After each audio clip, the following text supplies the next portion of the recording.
ಇತ್ತೀಚಿನ ದಿನಗಳಲ್ಲಿ ಮಾಹಿತಿ ಹಕ್ಕು ಕಾಯ್ದೆಯನ್ನ ದುರುಪಯೋಗ ಪಡಿಸಿಕೊಳ್ಳುತ್ತಿರುವ ಸರ್ಕಾರದ ಗಮನದಲ್ಲಿ ಇದೆ ಅಂತ ಹೇಳಿದ್ದಾರೆ.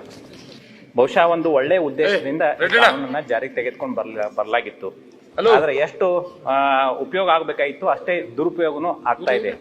ಆ ನಿಟ್ಟಿನಲ್ಲಿ ಇವತ್ತು ಕೆಲವು ಸಂದರ್ಭದಲ್ಲಿ ನಾವು ನೋಡ್ತಾ ಇದ್ದೀವಿ, ಬೇರೆಯವರ ಹೆಸರಿನ ಮೇಲೆ ಅರ್ಜಿಯನ್ನು ಹಾಕಿ ಮಾಹಿತಿ ಹಕ್ಕನ್ನ ಹಾಕುವಂತ ಕೆಲಸ ಒಂದ್ ಕಡೆ ಆಗ್ತಾ ಇದೆ.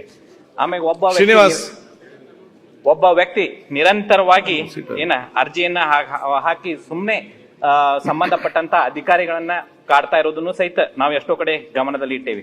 ಆಮೇಲೆ ಇದೇನು ಒಂದು ಪುಟಕ್ಕೆ ನೀವು ಕೇವಲ ₹2 ಇಟ್ಟಿದ್ದೀರಿ, ಇದರಿಂದನ ಬಹಳ ತೊಂದರೆ ಆಗ್ತಾ ಇದೆ. ಆ ನಿಟ್ಟಿನಲ್ಲಿ ಇದೇನು ₹2 ಇದೆಯಲ್ಲ, BPL ಕಾರ್ಡ್ ಅವರಿಗೆ 100 ಪೇಜಸ್ ವರೆಗೆ ಫ್ರೀ ಅಂತೀರಿ, ಆ ನಂತರ ಒಂದು ಪುಟಕ್ಕೆ ಬೇರೆಯವರು ₹2 ಕೊಡ್ಬೇಕಂತೀರಿ. ಇದರಿಂದ ಮಾಹಿತಿ ಹಕ್ಕುವನ್ನ ದುರುಪಯೋಗ ಬಹಳ ಆಗ್ತಾ ಇದೆ. ಅದಾದ ನಂತರ ಒಬ್ಬ ಮಾಹಿತಿ ಕೇಳಿ 10, 15, 20 ವರ್ಷದವರೆಗೆ ಮಾಹಿತಿಯನ್ನು ಕೇಳ್ತಾ ಇದ್ದಾರೆ.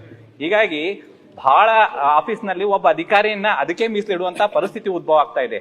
ಆ ನಿಟ್ಟಿನಲ್ಲಿ ಸರ್ಕಾರ ಯಾವ ರೀತಿಯಂತ ಕ್ರಮ ತೆಗೆದುಕೊಳ್ತೀರಿ, ಇದರ ಸರಿಪಡಿಸಬೇಕು ಅಂತ ಹೇಳಿ